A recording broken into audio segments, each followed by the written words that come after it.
সেই তারেক রহমান এখন মুক্ত আকাশে, আর তুমি শেখ হাসিনা মোদির ধুতির আঁচলে। তুমি,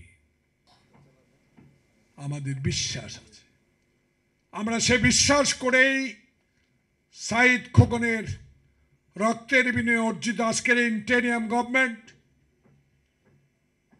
আপনাকে সমর্থন দিয়েছি, আপনাকে সমর্থনে দিব যতক্ষণ না পর্যন্ত আপনি জনপ্রতিনিধি হাতে ক্ষমতা হস্তান্তর না করবেন। কিন্তু আমাদের প্রশ্ন থেকে যাচ্ছে, 5 মাস অতিবাহিত হলো, অনেক দিন অতিবাহিত হলো, এখনো কেন খবরের কাগজে দেখতে পাই, এখনো কেন সংসদ সচিবালয়ে জয় বাংলা স্লোগান দেখতে পাই, এখনো কেন আমাদের গুরুত্বপূর্ণ স্থান সংসদ সচিবালয়ে আগুন দেখতে পাই? কারণ যারা 16 বছর নিষ্পেষিত করেছে বাংলার মানুষকে, যারা হাজার হাজার কোটি টাকা লুট করে বিদেশের বাড়িতে সম্পদ অর্জন করেছে, বাড়ি করেছে, গাড়ি করেছে,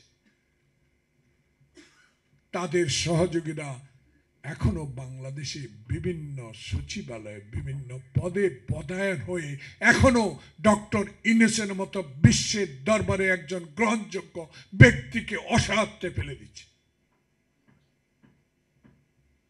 আমরা তো আপনাদের সমর্থন করি না। আমার নেতা তারেক রহমান নিঃশর্তভাবে আপনাকে সমর্থন দিয়েছে। এই সমর্থনের অর্থ এই নয় বাংলাদেশে আবার মঈন ফখরুদ্দিনের মতো ডিলে করে, বিলম্ব করে, 111 মতো সৃষ্টি করে আবার নির্বাচনকে বিলম্বিত করে জনপ্রতিনিধি হাতে ক্ষমতা হস্তান্তরে বিলম্বিত করার একটা চক্রান্ত আভাস আমরা গন্ধ পাচ্ছি।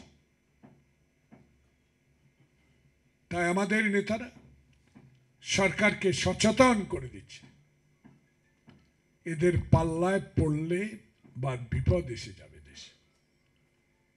কারণ শেখ হাসিনা চিৎকার দিয়ে বলতো সংসদে, বিএনপি জামাত, একটি কথাই তার মুখে ছিল, ঘুমাতে গেলেও তার মনে মনে তারেক, ঘুম থেকে উঠতেই মনে হতো তার তারেক। এত ভয় করত যে এই ব্যক্তিটি 16 বছর বাইরে থেকে জাতীয়তাবাদী শক্তিকে সাংগঠনিকভাবে শক্তি যুগে এই আন্দোলনকে ছাত্র মুসলমানতে নিয়ে সুফল বয়ে এনে দিয়েছে।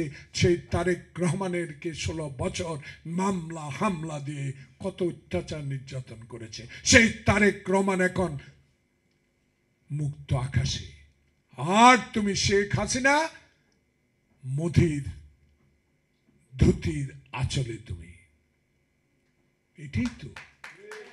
এটাই তো রাজনীতি। কারণ তুমি কোনোদিনও বিশ্বাস করতে না বাংলাদেশ তাকে বিদায় করতে পারে। তুমি বিশ্বাস করতে তোমার বাবাই দেশ স্বাধীন করেছে, তোমার দল বিশ্বাস করতো, আমার ওবায়দুল কাদের কাকু বিশ্বাস করতো কোনদিনও ক্ষমতা বিএনপি আওয়ামী লীগ ছাড়বে না। তার অহংকার, তার কথা। এই চট্টগ্রামের একজন ফরেন মিনিস্টার ছিলেন, তিনিও যেসব কথা বলতেন আজকে কোথায় তারা? কাকায় বলতো পালাবো না, পালায় না, আওয়ামী লীগ পালাতে পারে না। লজ্জা হয় না আপনাদের? পালিয়ে বেড়াচ্ছেন। বেগম জিয়া তো পালায় নাই। বেগম জিয়া তো ইচ্ছা করলে আপনার নির্দেশিত রায়ের না মেনে দেশ ছেড়ে চলে যেতে পারতেন।